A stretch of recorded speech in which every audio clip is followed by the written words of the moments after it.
Welcome, everybody. I'm Sheleana Aiyana, and I am thrilled, delighted, so honored to be here with Elizabeth Gilbert today, author of Eat, Pray, Love, author of Committed, author of so many more books, and somebody who has made an influence in my life in my early journey, and somebody who I deeply admire in the realms of creativity and writing. I'm really honored that you have taken the time to be here with me today. And when your team reached out, I was really overjoyed. And I have a story to share with you later about the synchronicity of all of that. But I just want to welcome you here. And I'm really looking forward to this conversation about creativity. Well, I'm so happy to be here. Thank you so much. And I'm curious to hear your story. Of course, I'm Mhm. such a story raven. You know how like ravens like shiny things and bring them to their nest. So then immediately when you said that you've got a story to tell, I was like, well, let's start with that. But we'll let you start wherever you want to because it's your Yeah. show. Well, I think let's start with it because I think it kind of ties into very well into your work and what I know of your work. So when I was in Cerritos Beach, near Todos Santos in the Baja, so my husband and I have been taking our daughter there every year since we had her. Well, since her first year, she was 1 year old, and we've been going there in the winters. And we had a friend who came to visit this winter, and I was just talking to him about my dilemma around finding a community of women in business who really inspire me all the way through. And that was something I was yearning for, just like this small community where we can just mastermind together. And so he said, "Well, who inspires you? Like, who do you admire?" And I said, "Well, I really have to think about that one. Actually, it's a very good question. Who do I admire? Who does inspire me at this phase of my life?" And I spent the day with it, and we were driving down one of the dirt roads, and all of a sudden you popped in. And I said, "Elizabeth Gilbert, that's who." And I said, "It's because she writes so beautifully, so authentically. She's so vulnerable and authentic in her writing. And she's just herself. And she's made a career out of being a writer. And that's my dream, to only write and to not have to rely on social media or anything like that." And so as we were driving, I said to him, "I think I want to interview her." And, this was this winter. And so we get home and, oh, before that, though, my husband is talking to one of our neighbors, and it's an elder that lives on the corner of this complex that we're in. And she brings up modern elders to us. She says, "Yeah, there's this thing here called modern elders, and we all share wisdom. It's this really awesome thing." But we don't think much of it. And Ben goes to the website, and that week he sends me a link and he says, "Take a look at who is at the top, who's one of the luminaries." And I look at it and it's you, it's Elizabeth Gilbert. And I think, well, that's kind of synchronistic because we're here and I was just thinking about her. And then here she is, part of this community right here where I am living part time. And I thought, oh, that's so cool. And then we get home and I was in the shower and I was thinking about interviewing you. And I just said it out loud. I was like, I'm going to interview Elizabeth Gilbert soon. And the next day, I open up my Instagram and your team messaged me. They just said, "Hey, we noticed that you're following Liz and we'd love to connect." And I showed my husband, I was like, "Check this out. Like, how fast was this manifestation?" And he was like, "Wow, this is not surprising for you and also really cool." So I just thought it was really interesting divine synchronicity of this little path that was leading us to meet. And That's that's how we got right. here. Oh, I'm so into that. Like I love those little winks from the universe. I think it's Deepak Chopra who says that coincidence is God's way of making their presence known. And in the rooms of 12 step, we always say, was it odd or was it God? Like something divine, truly. That's amazing. That's very short timing. You're a good witch. Excellent work. What Fast. else is on your list? What else do you want to manifest? Let's get it all done. After this, honestly, I was like, okay, I really need to be more clear about the things that I'm creating. Yeah. So thank you for that, though, because it was a real initiation Oh, again, deeper into that realm of saying it out loud. And yeah, it's just such a pleasure to have this opportunity to share it with somebody who is, many steps ahead in their journey as a creative and has done so many amazing things. I'm so happy to be here. And I love that story. And having just gotten back from that part of the world, I was really in it with you, picturing the Mm. light and the dirt roads and the ocean and all of that. And it doesn't surprise me that a magical wish made in that place would have summoned me. So here I am. You rubbed the bottle and the genie came out. Like, what shall we do with this wonderful encounter? I feel that the story is yet to be told. And what today I really want to dive into the spirit of creativity with you. Uh, Sure. and I want to know your lens on creativity and what you believe about creativity. And I have so many questions. One of them, uh, stemming from your story around an idea leaving you, actually. And I know you've talked about this one before, but I was reading about it recently as I was preparing for this interview of how you had this idea to write a book about a woman in Minnesota who then went to the Amazon and has this love story. And and I want you to tell it actually, probably, because it's probably better coming from you. But it's this idea of ideas having their own soul and being an entity of themselves, which is something that you speak about in Big Magic. Yeah, I mean, that's what I'll have to back up with to sort of lay the foundation for the story and also to kind of answer your original question about how I see creativity. Um, I see it as magic, I see it as mysticism, I see it as divinity, and I see it as a sacred collaboration between a human being and an idea that wants to be made, that can only be made through collaboration with a human being. We are the creative ape. We are like, for better or for worse, pretty much every inch of this planet has been altered because of human creativity. We are the species that looks at something and thinks that should be different. Or looks into the void and sees something that doesn't exist yet and says there should be something there that looks like this.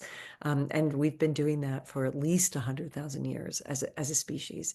And every creative person that I know experiences it the same way. And when you read accounts of creative people and how they experience it the same way.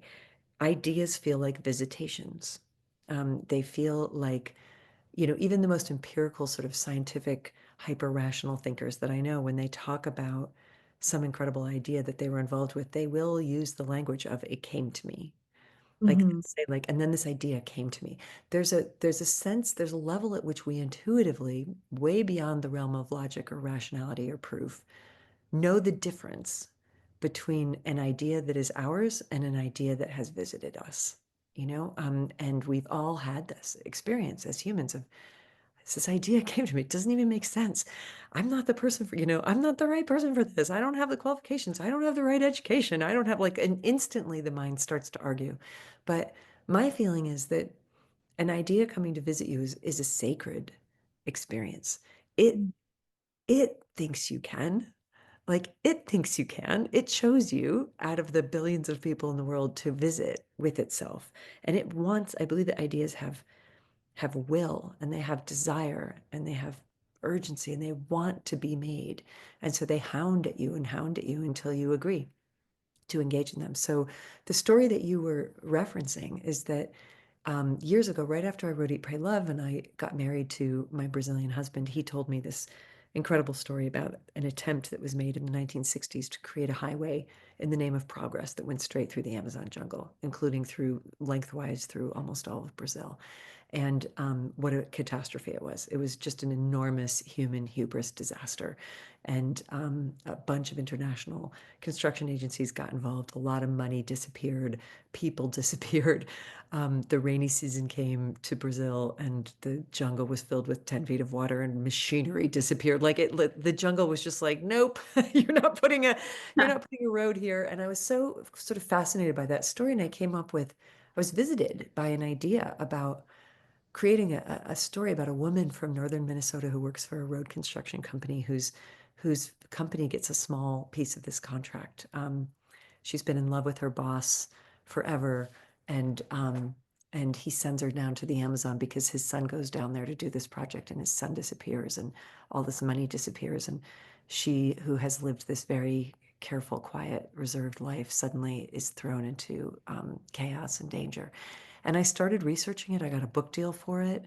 And then my then partner got deported from the US, and the only way we could get back together was if we got married. That became its own saga. Mhm. And I ended up writing a memoir about that instead. And I left the Amazon novel untended for, I want to say, 3 years. That was committed, right? The book that you The wrote? book was committed. That's correct. Yeah. And then once we settled, I opened up my box of notes. Um, oh, wait, but there's a missing piece. I then went to an event with Ann Patchett where we spoke on the same panel. That's what it was. And we sort of had this electrifying, the novelist Ann Patchett, we had this electrifying meeting where we just completely instantly fell in love with each other. We've been friends ever since. And she did this really unlike her thing at the end of our meeting. She actually, I said, I love you so much, which is very like me. But she grabbed my face and kissed me on the mouth and just said, I love you too, Liz Gilbert. And we started becoming pen pals. And she started talking about a book she was writing, and I was talking about a book I was writing. The months passed. I was trying to work on the Amazon book, but it was gone. All my notes were still there, but the spirit of the thing, the soul of the thing, the animus of the thing was gone. In the meantime, Anne kept telling me that she was writing a book and that her book was going really well. And we met 6 months later in Portland, Oregon, because we were speaking at the same event. And I said, "Tell me what your book is about," because she hadn't. And she said, "Well, first you tell me what yours was about, my already gone dead book." So I told her. And when I was done, she said, "You have got to be kidding me." And then she told me what her book was about. And it was about a woman from northern Minnesota who has been quietly in love with her boss for many years.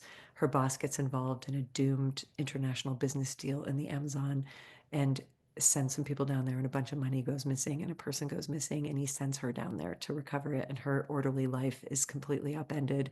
And it was, I mean, we were like both astonished because that's not a genre. That's not like a vampire romance. Like No, that it's is a, totally. that is such an incredibly specific story. And yeah, and all we could think was it got exchanged in the kiss. That's our magical thinking version of it because she started working on that book right after we met, which was around the time I lost mine. And instead of feeling like something beautiful had been taken away from me, um, or that I had been ripped off, it just confirmed magic for me.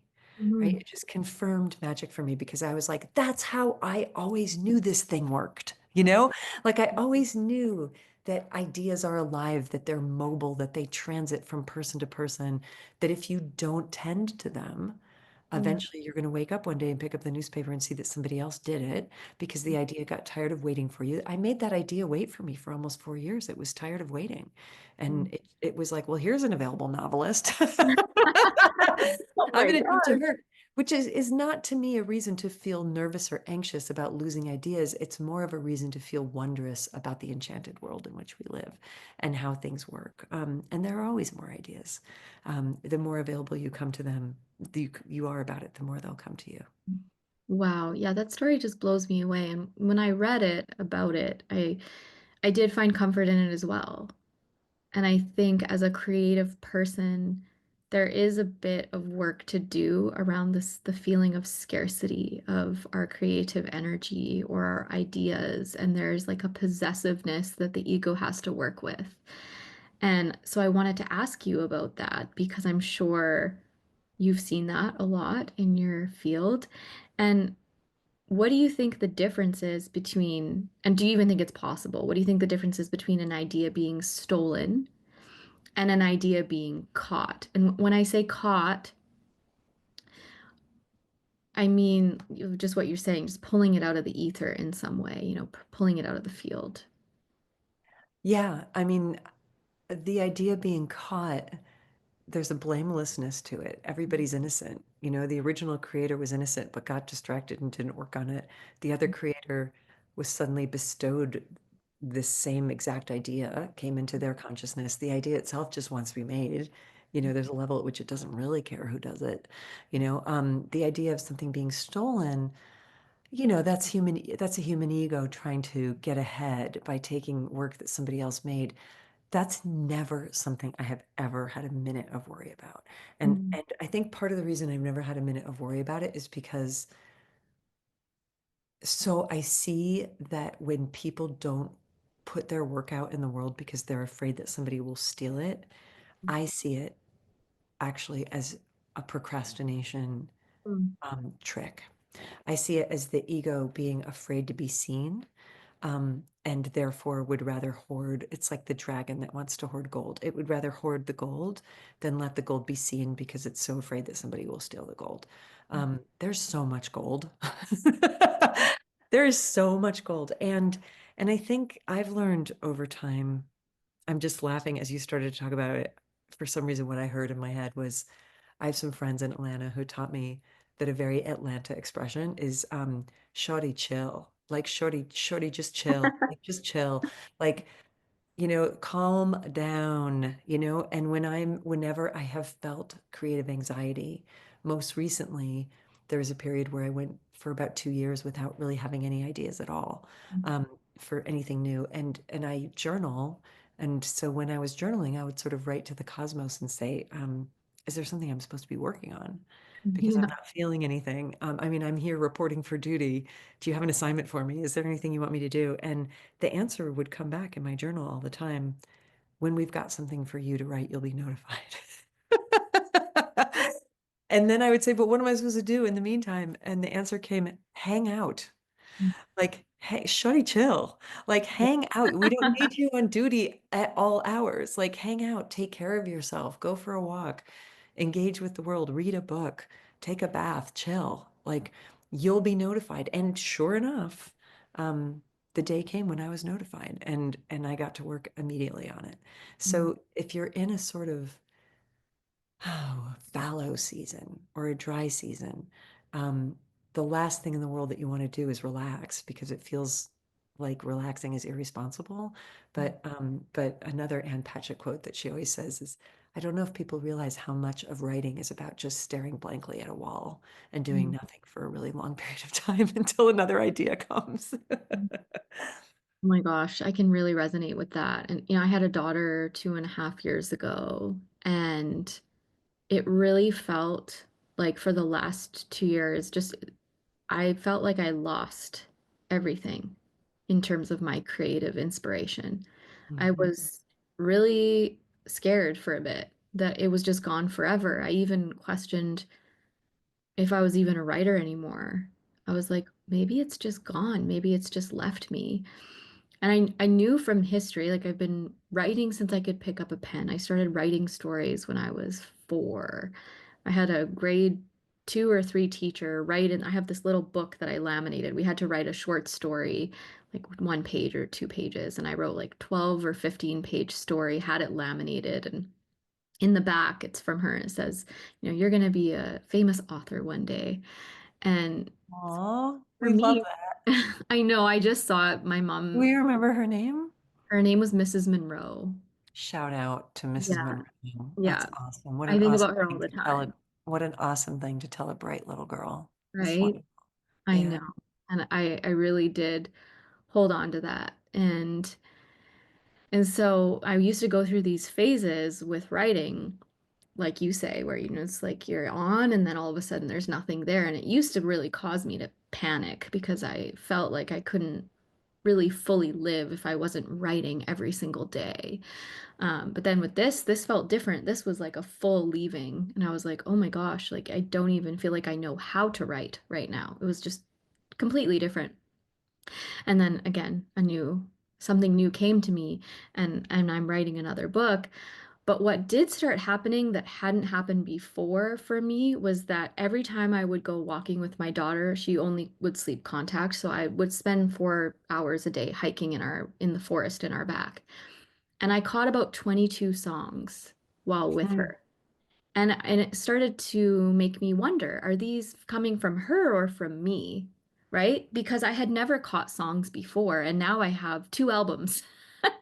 Wow. I haven't published them, but I'm in the process. And I just thought, wow, this is so cool how it's almost like a transfer of creativity that's happening. Like I'm not writing right now and I'm not having any inspiration in that realm, but instead all of these medicine songs and these prayers and these kids songs are just popping in every time I step in a puddle or every time I look at a tree or every time she's crying and I don't know what to do. It's just here you go, here's a song. Mm. And so I'm curious what your thoughts are on the sharing field of creativity too. Like, do you believe that sometimes, I guess this is sort of the concept of the muse, that like we come into contact with people who we are then receiving like creative energy from and inspiration from.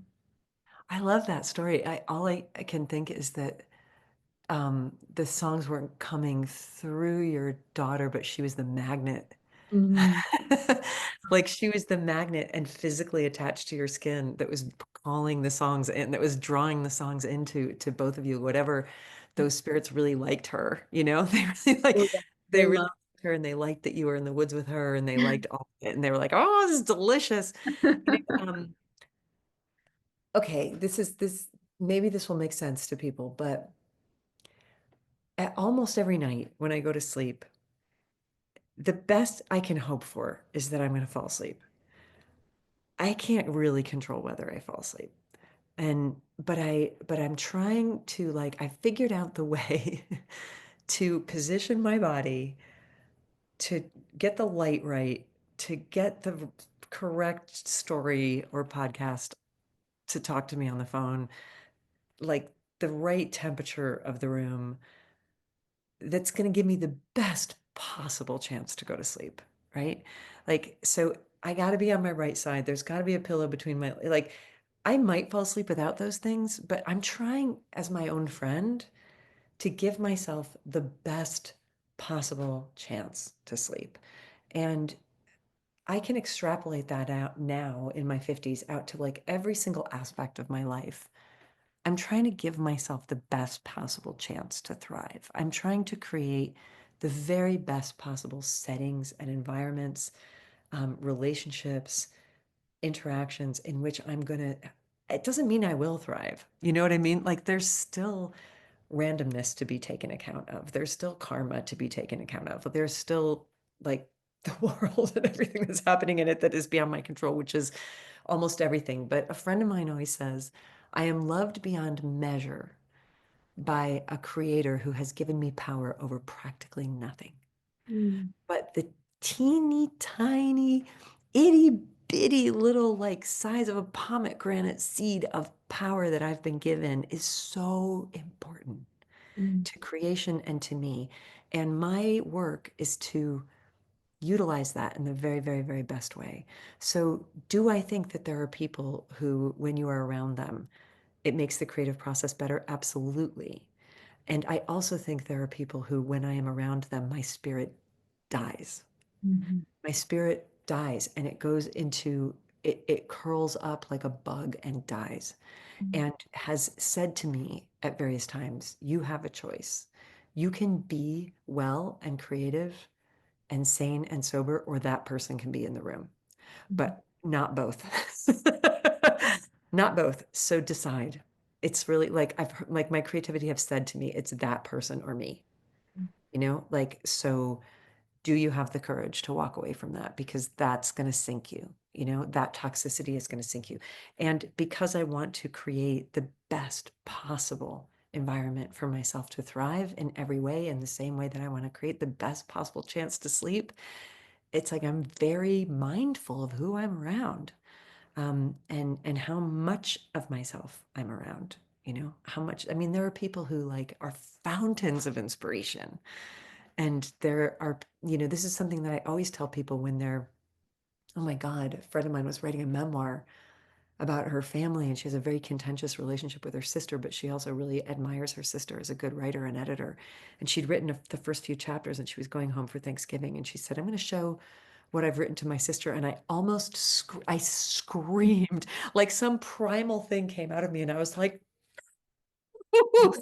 No, you've spent 10 years in therapy about your sister. No, no. Like, this is an embryonic, skinless, newly born, barely idea that you're working on. She will destroy it and she will destroy you. I'm begging you. She will be the last person who gets to see this. You show this to her when it's in galleys. And nothing about it can be changed, and you already have your book deal. Like, no, you have to be so protective. And I always say, like, that friend that you have who says, like, I'm brutally honest. Oftentimes, people like that can trick you into thinking that they're good for you by Mhm. saying, I'm the only person who will tell you the truth. No, no, no, no, no, no, no, no. No, that person doesn't get to see your work. They don't get to see your art. They don't get to see what you're writing. They don't get to hear your music. You would take the beginnings of the thing that you're making to the gentlest, kindest, most loving, generous people in the world, and that will keep your generosity flowing and your generativeness flowing within yourself. Stay away from them. Yes, I love that. And it's true, an idea and a piece of art is such a tender part of our spirit. It's such an extension of our essence, of our innocence, of our vulnerability. And I was talking with a friend this morning, having coffee in my garden before the day started, and we were just talking about failure. And I said, you can never fail at art. And she said, are you sure? And I said, yeah, there's no way. You just can't fail at art. And she's like, well, what if you're not making any money? And I said, well, then you're failing to make money, but you can never fail at art. And so I love that frame. On the flip side, I'm curious, I read Committed because when I was in my early 20s, I also was with a partner who was from a different country, and I didn't want to get married to him. We also got a book thrown at us, and they said either you get married or you don't come back. So we got married. I read your book to try to coach myself into it. I'm really glad I did, because that process of the dissolution of that marriage and the betrayal that I went through is what alchemized into Rising Woman. And it actually is how my first book was born. So I Mm. needed that rupture, that immense heartbreak and loss in order to propel me, onto the path. You didn't waste your suffering. I Yay. did not waste my suffering. I'm It can so be grateful. such a powerful alchemic purpose. You just have to not waste it. Way to go. Well, and thanks for that book, because I really I enjoyed it a lot. And but on the flip side, I can look back at when I was 17 to 19, and I remember there was a relationship that I was in on and off for about 4 years. I was out on my own at 16, so I had kind of a more mature life at an early age. So I started seeing this person who was older than me when I was 14, and until 18 we were on and off. And I noticed that I actually really enjoyed the tension and the ups and downs and the drama, because it made me create better art. And so I probably wrote a stack like this of poetry when I was with this person, and I really fed off of that, And so and that's something that I had to work through. I don't do that now. I've had to source it otherwise. But did you ever experience anything like that where perhaps you consciously or unconsciously desired that pain or that suffering in order to create? Or was it just something that you kind of just naturally bumped into and it just, Oh, I didn't ever have to have a motive to make terrible romantic decisions. I was perfectly good at making those without thinking about the broader implications of my creativity or my career. I was just making them anyway. Um, so I don't think I consciously said this is going to be great for my work. In fact, uh,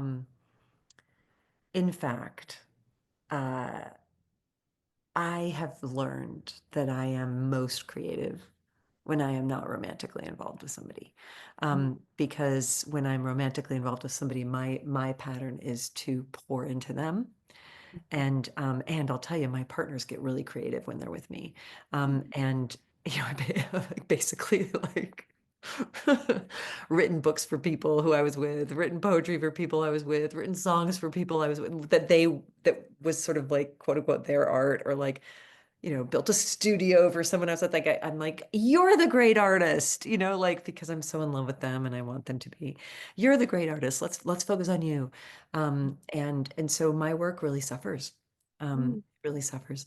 I don't pay as much attention to myself when I am with others. And so the last it's been 6 years that I've been consciously celibate mm, as an experiment in um, Earth School to see what mm, that is and what that will generate. And I've written 3 books in the last 6 years. Like the just waking up every day in my own space and in my own. Dr. Joe Dispenza has talked about this, that what happens to women who live alone, and culture and family try to terrify women about being alone. I think mm, it's because they're scared of women who are alone. But what happens to the brains of women who are alone is that their the problem solving aspects of their brain, which is the creative aspect of their brain, literally grows. They're not, and also they become deeply attuned to themselves. A woman who lives with people, if you're, a good wife or a good mother or a good partner, you become deeply attuned to them. I mean, I could sit in a room in a house with all my family members in it, and I could be behind a closed door and I can tell you what each one of them is feeling. mhm, Like it is my job to sense and feel what every single person in the house is feeling. And I can tell you what their longings are, what their desires are, what they're angry about, like what they're disappointed. I'm so tuned. So when there's no one there but me, I can tune that dial to so many other things. mm, And I can know what I'm feeling. I can know what I'm wanting. I can know what my desires are. I can know I can remember my own dreams. I'm not checking in with, I'm not doing any, I have a sponsor in 12 step who always says to me, stay out of other people's face business. I spend so much time reading the micro expressions of people's faces to figure out what they're thinking and feeling, right? So when living in a home by myself and all my energy isn't doing that, mhm, holy moly, does the fire burn bright. Like, ooh, it is witchy time. It is magic time. All that intuition is going into literally divining, like great secrets of the universe. I can hear God's voice. I can talk to my ancestors. I can move through time and space. I can talk to my future self. She can talk to me. I mean, it's like all of that power gets I don't know, it's like lightning in a bottle. It's mm, incredible the amount mm, of power that women leak mm, in our obsessive concern with how everybody around us is doing. mm. You're bringing me back because before I had my daughter, we had just bought 10 acres in the forest, and my husband was slowly making he's very much a slow-paced transitioner, and I'm like an immediate. So if I have an idea or I want to do something, it's like now. And now it is. So we moved here and he wasn't really ready to fully move, and I was gone. I never went back. And so I spent a lot of time here alone. And I've always told people, I love being alone. And it's at about day 3 where I feel as though my crown is opening up, and all of a sudden I'm just communing with God and I just feel ecstatic. And it's the same, I'm catching songs, I'm writing, I'm singing to my ancestors, I'm praying, I'm just feeling so alive and in connection with everything around me, but it's all just God and nature. And it's been so long now. Obviously, it's been over 2.5 years since I've had that. Course. And Yeah.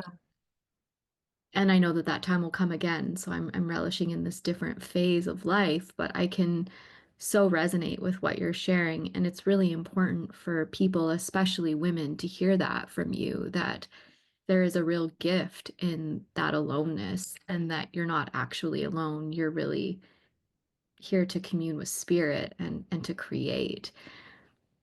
And I Can't love. be alone. Can't be alone. It's Mhm. impossible. I mean, I'm always there. You know what I mean? Like there's always someone in the room. It's, and now that I know how to be my friend, and a really good roommate to myself and a really good partner to myself, there's always someone wonderful in the room, and that's not counting all the spirits that are in the room and God in the room and creativity in the room. Oh, it's so good. So It's so beautiful. juicy. Do you think everybody is creative, or do you think that there are just some people who are creative and some people who are logical? Well, I don't think logic is uncreative. I'm thinking about my dad, who's super spectrumy, and an engineer Like and a my white. What's that? husband is the same, engineer. Yeah, and he's a white guy, and and it's a lot of logic, but that's just his creative mind, Mm, and he's created his entire world just through his own patterns of logic and reason. mm, And he's really super resourceful and inventive mm, and can fix things. And um, yeah, just has a weird brain, like a really weird brain. It doesn't, and is very moved by the arts, interestingly, for a guy who was like a Navy lieutenant and worked in the corporate world in chemical factories and was a chemical engineer and now is a farmer. But we'll cry at the right poem, and we'll cry at the right piece of art, like really deeply moved. But but to answer your question, yes, everybody is creative, no exceptions.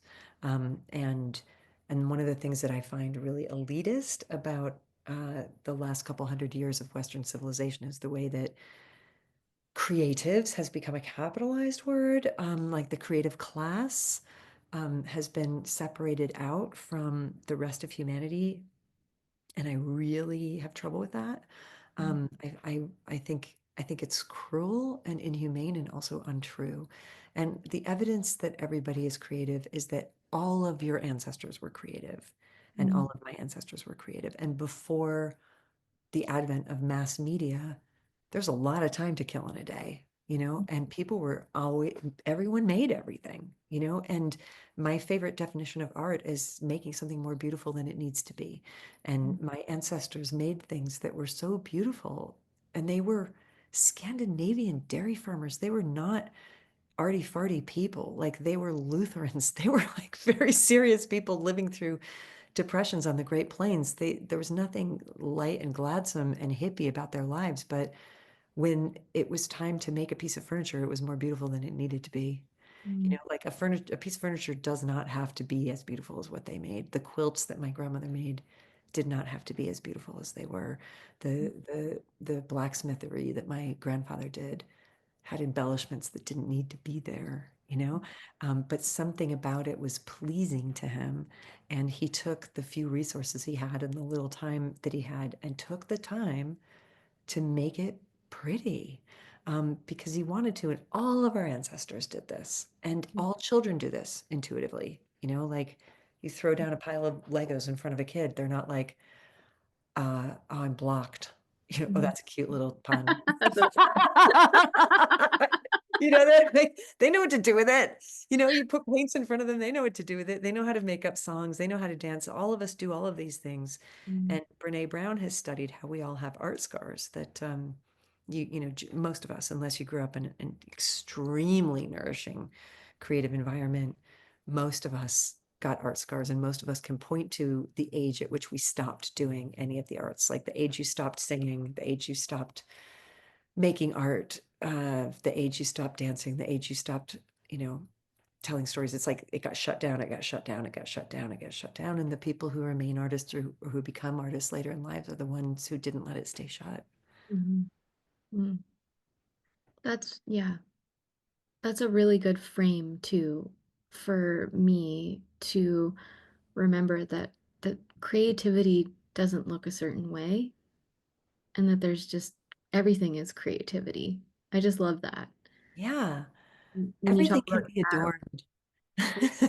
be adorned Everything and can be adorned.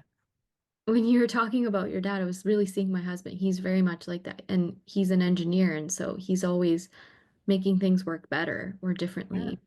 And I asked him, I said, "Do you want to go to the Elizabeth Gilbert Creativity Workshop?"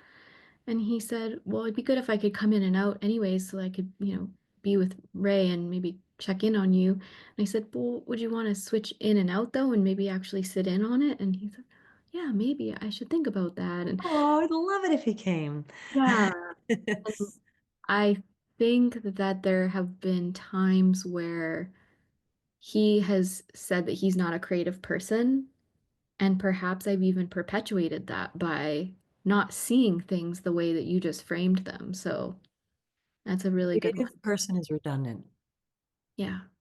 in Mm, my experience. yeah. It's how I see it. I just feel the need to show you. So I don't, this is I have journals, but like I adorn them.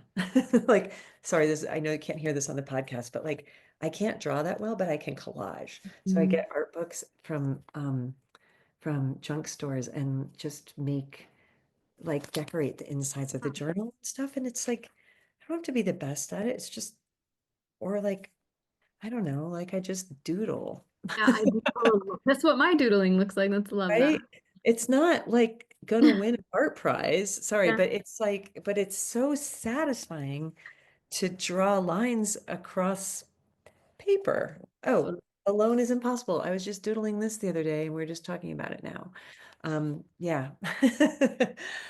Yeah, it's just like there's always something that can be doodled or noodled or messed Mhm. around with or cooked or sewn or baked or fixed or changed. It's our urge. We can't help it.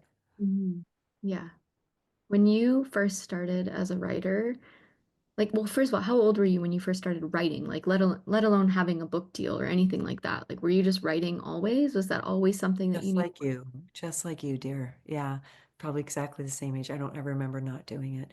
And my dad brought home from work a typewriter, and I used to, this is in the 70s, like in the early 70s, I used to type little books and then bind them, as well as I could as an 8 or 9 year old and draw on the back an author photo and write quotes from the New York Times. Oh my gosh, that's so Like cute. full quote, like Elizabeth Gilbert's, like, like, yeah, I was dreaming of those books long, long, long before anybody else was. Yeah, that was always what I wanted to be.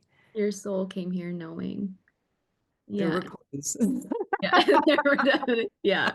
Yeah, when I was in around that time and when I had written my first book, I also took like a 3 month vow of silence. I was like, I don't know, maybe between 7 and 9, let's say, and I just wrote for 3 months. I only wrote, and I filled like just piles of journal. And of course, my mother thought that there was just something seriously wrong with me mentally because what child does this?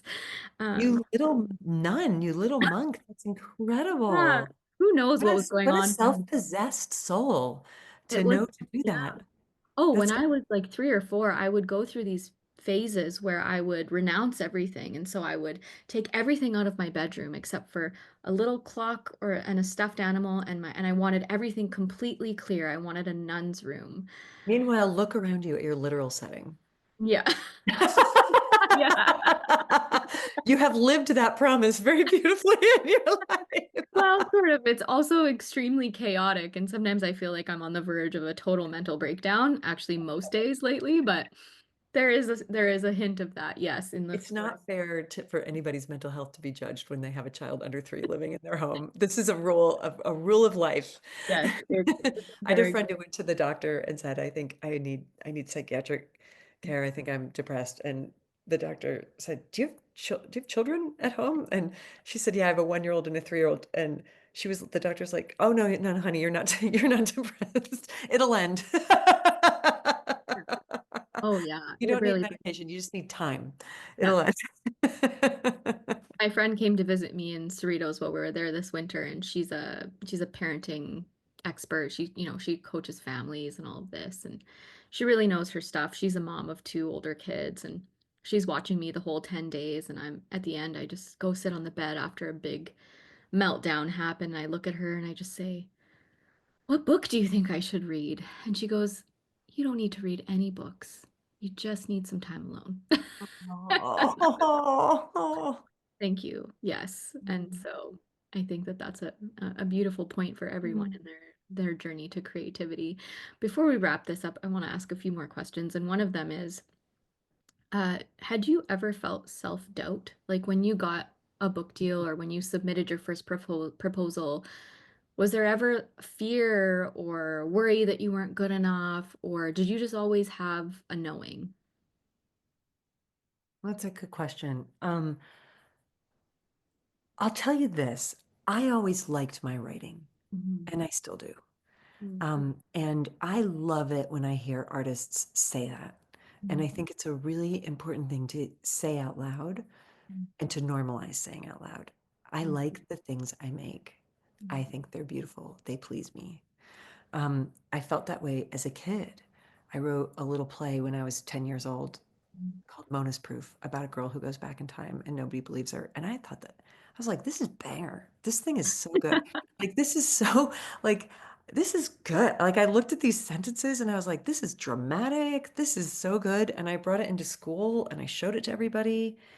Um, I was like, isn't this good? Like, and I think, I liked it, and so even when I was getting rejected for years in my 20s, I didn't love being rejected, but it didn't kill me because I was like, well, I'm still going to do this thing because I enjoy doing this thing and I like doing this thing and I think these are good stories.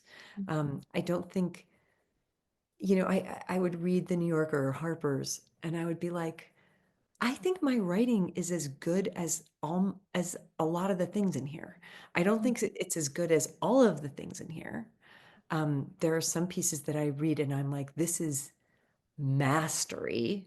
Like, like the way I think about it now is like if I were a carpenter looking at a dresser that somebody made, at this stage in my writing, looking at the dresser, meaning looking at somebody's writing, I can see how things are put together, like, and I can be like, oh, I admire how you did that. I see how you did that. But every once in a while, there's somebody who's carpentry. I'm like, I don't even know I don't even know where you hid that hinge. I don't even, how in the world, Lauren Groff is one of those writers right now where I'm like, I don't even know literally how you are doing what you are doing. Hilary Mantel was one of those. George Saunders is one of those. I don't even know what planet you're from. Miranda July's last book, All Fours, I was like, I just bow down to you. I don't even know how you just did that. I don't even know what you are that you just did that. But even in my 20s, I would look at things and I would be like, most of this I think I can do too. I don't think I'm the best, but I'm not the worst. And it seems like people who write the way I write or as well as I write are getting published and getting work. So eventually I will too. It just felt like I was very patient about that. But I think the main thing is like, you couldn't talk me out of liking what I wrote. You still can't. Like, you still can't. I'm like, well, I like it. You know what I mean? Like, I've gotten above the full New York Times bad reviews and I've been like, all right, well, I liked it. It's okay. Can't believe anybody's given you a bad review. I have gotten bad reviews and I will get more, but the hardest moment of transition for me as a writer, I always wrote short stories and then I became a journalist.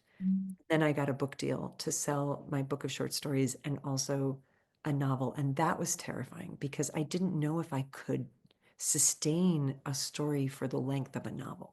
Yeah. I knew that I could write good short stories. I knew that I could write good articles, but the idea that there was a word length that was given to me and that was expected of me was really frightening. And Hmm. and the writing of that book, my first novel, was not a pleasurable experience, and I did have huge crisis of confidence with it. And yeah, what it really didn't want to finish it, didn't want to turn it in, didn't think it was good. Um, but but then there's a stubbornness, I think that most of the artists I know whose work I love, we just get stubborn, and I'm just like, well, damn it, I am not going to die with 50 pages of an unfinished novel in my desk drawer. I will not do that. I'm not going to do that. I would rather write a dumb bad novel that's finished than have 50 pages of an unfinished dumb bad novel. If it's going to be dumb and bad, let me just finish it and have it be fully dumb and bad. Yep. Because at least it'll be finished. So it was just the stubbornness that pushed me through, I think, more than a sense that this is great, because I didn't think that it was great. And now, if there's something that I can just share, I understand now, I've just finished like my 10th book and having done this for so many years. I understand that there's an emotional arc to the creative process. Yeah. We all start on day one excited. Mhm. We all start excited, like, I've got an idea. I'm excited. This is going to be great. On day two, we all look at what we wrote on day one, and it's horrible and embarrassing. And the only people who continue and go to day three are the people who forgive themselves for how bad their work is on day two. It's not about discipline, it's about forgiveness and accepting what you can do, you know, Yeah. and a kind of great cosmic shrug that just sort of says, like, I interviewed Tom Waits once, and he said, you know, I had to learn, the musician Tom Waits, he said, I had to learn long ago, I'm never going to be Bruce Springsteen. Mm. I'm never going to be, I'm never going to sell out Giant Stadium. You know, I'm not, that is not who I am. He said, but I think of the world of the arts and creativity as like this giant circus tent, this giant traveling circus that has so many roles. And he said, there are the aerialists that everybody is always looking at, who are at the very top of the tent in the spotlight, dancing backwards on a tightrope. And he said, I can't do that. Like, I'm never going to be able to do that. He's like, but I can play the piano with my feet. And there's a role for that, you know, in the sideshow of the circus, and that's who I am, you know, and there's a little dusty spotlight for me there doing this. And so I think there's a great, tremendous acceptance that we can come into, which is like, I don't need to have the spotlight on me at the top of the circus tent. You know, Mhm. there's a, if you just play the piano with your feet, we need Mhm. that too. Just be the best of what you can do. That's all. I've been sitting with that one a lot lately because as technology shifts and AI comes in, and uh, we see just so much noise, especially on social media with creatives, there's become a bit of a celebrity vibe, I guess, with being a creative. And sometimes it's not even about your art, it's about your personality. And so I see sometimes people who share similar ideas to the ideas that I've written about or created, and then they're just, becoming famous. And I notice that, oh, is there a little tinge of, envy in there, or is there a why not me? And then I think, but you want to live in the forest. You don't want to be there. Right? Mm. And so it's like a bit of coming home to myself over and over again with my own creativity too. Just like you shared, there's space and room for every creative idea and every creative expression, and it gets to look how we want it to look and feel. And that's what's most important, rather than having every creative idea be, the biggest, best thing. Just And the cult of celebrity has always existed, yeah. you know, and superficial people have always existed and always will. And, you know, and the wrong people with the least amount of talent sometimes get the most amount of attention, and that's always existed. And it always will. Like, there's no fairness in this world, you know? There's just a world, Yeah. wild, Mhm. you know, that we're part of. And you are allowed to be part of it too. Mhm. Mhm. I was just talking about this with Glennon Doyle the other night. It's something that when I first heard about her, like 15 years ago or so, was reading something she had posted on her blog back when she had a blog. Yeah. Somebody had said, she said, people keep asking me, because her blog was doing really well, how do you grow your audience? And and she said, I don't know. I don't even know how to guide you on that. All I can tell you is whatever audience you have, serve them with all your heart. Whoever is listening to you, give them the best of what you've got. If it's 7 people, give those 7 people the most beautiful thing you have to offer. If it's 7 million people, give those 7 million people the most beautiful thing you have to offer. Serve whoever shows up. And that's much more important, I think, than counting how many people are there. Yeah, I agree. And it's really, that's what connects us, I think, to the depth of our creativity beyond everything else. And you For have a sure. creativity workshop coming up. So why don't you tell me about that before we finish? Yeah, this is my favorite thing to do. I teach this a few times a year. I've never taught it in Vancouver. I love Vancouver.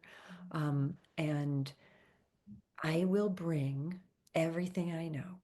Mm. everything that I have learned, everything that I use, all my tricks, all my exercises, all my hacks, for lack of a better word, everything that I've used to get around feelings of fear, unworthiness, insecurity, imposter syndrome, and I will give it to you. I will give it to you with all my heart. And I always say this is a workshop that's about creative living more than it's a workshop about a stricter definition of creativity. You do not have to be a capital C creative to come to this workshop. There will be nothing there that you can't do. And there will be people there who are professional artists, and there are people there who aren't. And they will be on completely equal standing. And I make sure that absolutely everyone is included in everything that I teach. And essentially, it comes down to this. My definition of creative living is any life where you make your decisions based on curiosity rather than fear routinely. And so the whole weekend will be a series of exercises and experiences that are all designed to get you more into your curiosity and less into your fear. And it's a beautiful experience. And I take the workshop that I teach every time I teach it. So I will also be taking the workshop with you. Because I don't want to miss the things that get downloaded in the mystical experience of teaching this. So that is what it is. Wow, I can only imagine the energy that's going to be created. So good. Oh, it's so good. It's always so good. It's such a joy to do. Yeah, I'm really looking forward to it.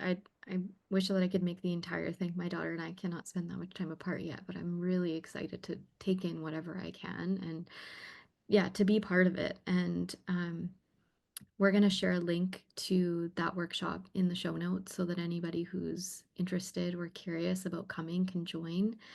It's coming up. It's May 24th, 25th. I think so. The last weekend of May. Yeah, Does that make sense? it'll all be in the Or show the notes. third weekend of May? I don't know. I don't Yeah. know when it is. It's in May. It's The toward the end. 24th and the 25th, but it Thank you. doesn't, Yeah, we'll that's it. find out. We're going to post a link to it in the notes. You're going to be able to get tickets there. I'm coming with a couple of my team members and my husband. Yay! Oh And my gosh. I hope I get yeah, I got it right here. May 24th and 25th. Yeah. there we go. I look Really, forward to seeing you IRL, as the kids say. yes, yes, me too. I want to read you just one little quote that I wrote yesterday when I was telling my husband what I admire about you. I read him your quote on you posted a little bit from your book. Which one was it?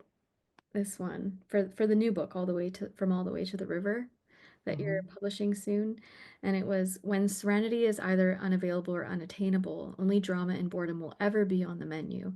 And given the choice between drama and boredom, of course an addict will choose drama every single time, which explains my whole life pretty much. And he just burst out laughing and he was like, "She is awesome." I just loved that so much. And I said, "This is what I mean." And I Oh, to make art of her pain and expose herself so that other people can laugh and heal at the same time is her gift. what a beautiful And I face. wrote it down after because I feel that that's very true about you. You do that so eloquently and it's such an inspiration to me. So I just wanted to share that with you. Thank you so much. Oh, I'll see you in person soon, I hope. And thank you for your beautiful questions and lovely attention. Take good care. Thank you.